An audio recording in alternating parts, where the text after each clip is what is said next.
Quran surah 21 Al-Anbiya. Ini paling komplit, dan ini kalau isyarat Qurannya akan dialami oleh setiap makhluk yang hidup. Quran surah 21 ayat 83 sampai 92. Catat saja dulu, nanti dibuka kemudian ayat 83 sampai 92. Ini ibu dan bapak sekalian, saudara-saudariku, ini adalah gambaran dari Quran tentang kisah para nabi dan orang saleh yang mengalami persoalan dalam hidup. Ada yang sakit parah luar biasa, ada yang masalah dengan keturunan, ada yang masalah dengan aktivitas yang menghimpit sampai gelap mata, sampai gelap mata. Tapi semua dibebaskan oleh Allah. Dan kalimat menariknya di ayat-ayat ini adalah orang-orang yang punya masalah serupa dengan ini, kami akan berikan solusinya kalau mengerjakan amalan yang sama dengan kami. Saya kasih satu contoh saja ya, di rangkaian ayat ini tentang Nabi Ayyub di ayat ke-83-nya sampai 84. Perhatikan kalimatnya, wa ayyuba idnada rabbahu rabbi anni massani yadhurru wa anta arhamur rahimin. Ada ayat ini? Quran surah 21 ayat 83. Wa ayyuba, biasanya kalau dalam bahasa Arab kalimat pertama dalam satu rangkaian kata itu biasanya menggunakan harakat dhammah rafa. Al masjidu kabirun, hampir tidak dikatakan al masjidah, selalu ya. Baik, al malu wal banuna zinatul hayatid dunya, ya, pelan-pelan. Di sini pakai a, wa ayyuba. A itu harakatnya, fathah, kasrah atau dhammah? Fathah, apa artinya fathah? Fataha, iftahil bab, apa artinya iftah? Fathah, buka, terbuka. Fathah itu sesuatu yang terbuka.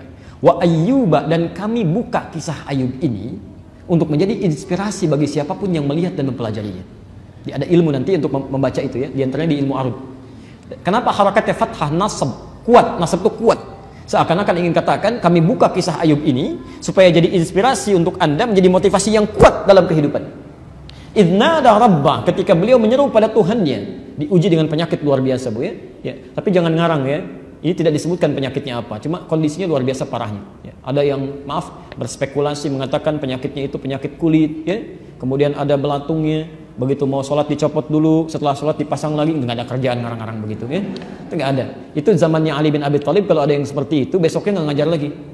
Nggak ngajar lagi. Itu cerita-cerita yang muncul di masyarakat yang tidak ada sumbernya. Jangankan hadis sahih, hadis palsu aja nggak ada. Tidak ada. Itu karangan Israiliyat yang kemudian dipopulerkan kembali. Taib. Penyakitnya luar biasa, cuma diisyaratkan tidak pernah, mohon maaf, dialami oleh orang sebelumnya dan tidak akan diderita oleh orang setelahnya. Dan bukan cuma penyakit ini saja, kalau dirinci, ayat yang dituliskan sampai 84, ujiannya itu tiga. Ya. Ayub ini kan orang kaya, Masya Allah. Kemudian keturunannya luar biasa, ya. Ada 12 anaknya, kaya, semua sehat-sehat, kuat, kan? Yang ketiga ini menarik, ya. Ini menarik. Mohon maaf, dan soleh.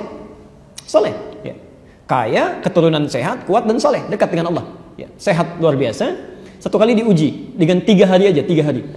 Hari pertama, mohon maaf, semua hartanya hancur, lebur, ternaknya mati semua. Kemudian seluruh aset perkebunannya terbakar. Insya Allah.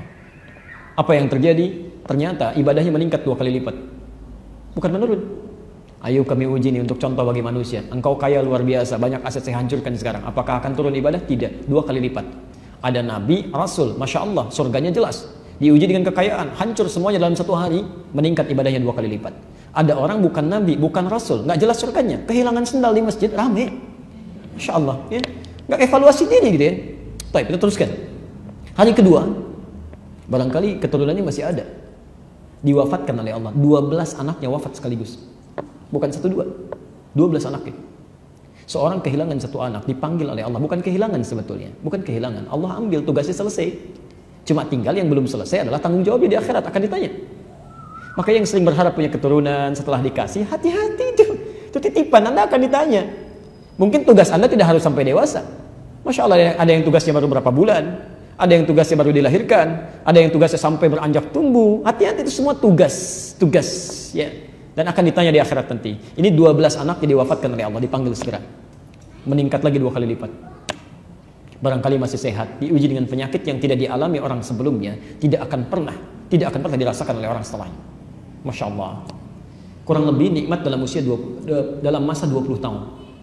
Setelah 7 tahun dengan istrinya bersabar dengan itu, istrinya mengatakan begini, Bu, istrinya, kalau dalam bahasa kita, papa kan Nabi, Rasul, bisa mengangkat tangan dikabulkan doanya. Kurang berapa lama kita menanti, mohonkan kepada Allah supaya disembuhkan. Disembuhkan gak minta banyak, asal sembuh aja. Lihat jawaban Ayub. Bertanya pada istrinya, berapa lama kita senang? Kata istrinya, kurang lebih 20 tahun. Berapa lama kita diuji sekarang?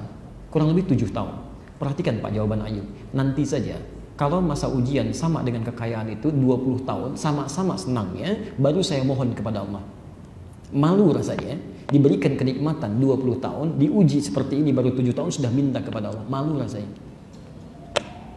Tapi yang paling menarik, ketika penyakitnya sudah mulai mengganggu beliau untuk ibadah.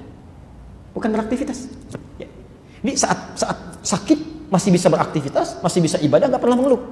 Biasa aja nikmati, alhamdulillah, dekati Allah, berdoa dengan baik. Tapi yang paling menarik, ketika penyakit ini sudah mengganggu Ayub untuk ibadah. Sesuatu yang mengganggu dalam bahasa Arab disebut dengan durrun. Jamaknya dorra.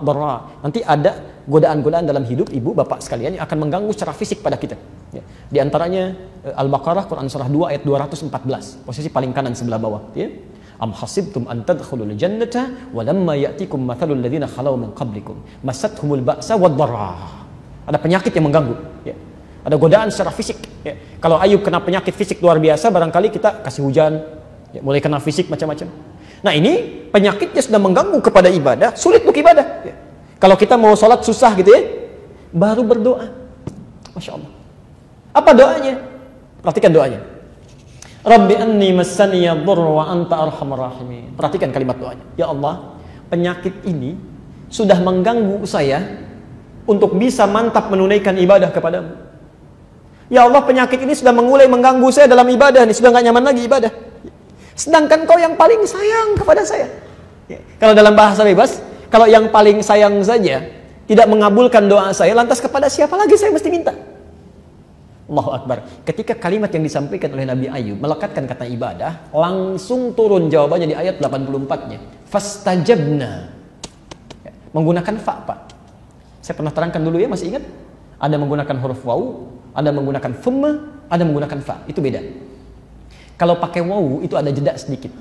Kalau bahasa Qur'annya wastajabna, artinya Ayub selesai berdoa nunggu 5 menit jawaban turun. Kalau pakai thumma, berdoa saat itu barangkali besok baru terjawab. Tapi kalau menggunakan fa, itu artinya tidak ada jeda. Selesai berdoa seketika jawaban turun. Fastajabna lahu fakashafna ma bihi min dhurri. Kami langsung jawab doanya, kami sembuhkan dia. Bukan cuma disembuhkan saja. Masya Allah, ternyata Masya Allah setelah sembuh ini apa yang terjadi? Tadi kan anaknya berapa? 12 kan? Setelah sembuh kemudian istrinya mengandung lagi. Setiap kali mengandung kembar sampai mengandung 12 kali lahir 24 anak. Wa atainahum mithlahum wa ma'ahum. Ya. Kami berikan kembali keluarganya yang hilang kemarin. Wa mithlahum ma'ahum, dan semisal mereka sama persis jumlahnya. Ya, yang semula merasa kehilangan 12 anak dikembalikan 24 anak. Ya, kebiasaan orang-orang pada saat itu, karena Ayub ini orangnya baik, dekat dengan sekitaran, begitu mendengar sembuh, ini kebiasaan mereka mengunjungi. Kalau dalam berkunjung itu bawa sesuatu. Maka Masya Allah sekampung kunjungi Ayub. Begitu datang kasih ini, kasih ini, kasih ini. Begitu selesai ternyata kekayaannya meningkat 2 kali lipat dari sebelumnya. Anda bisa bayangkan. Tapi yang paling menarik, di ujung ayatnya ditutup, demikian pula kami akan berikan pada orang-orang beriman. Yang punya masalah serupa dengan Ayub, akan diberikan hal yang sama. Kalau dia melakukan amalan-amalan yang dilakukan oleh Ayub. Di antaranya apa? Para nabi itu meningkatkan ibadah. Ini. Bahkan dalam sakitnya pun yang diingat ibadah. Jadi kalau antum sedang punya masalah, dahulukan kepentingan ibadah dulu.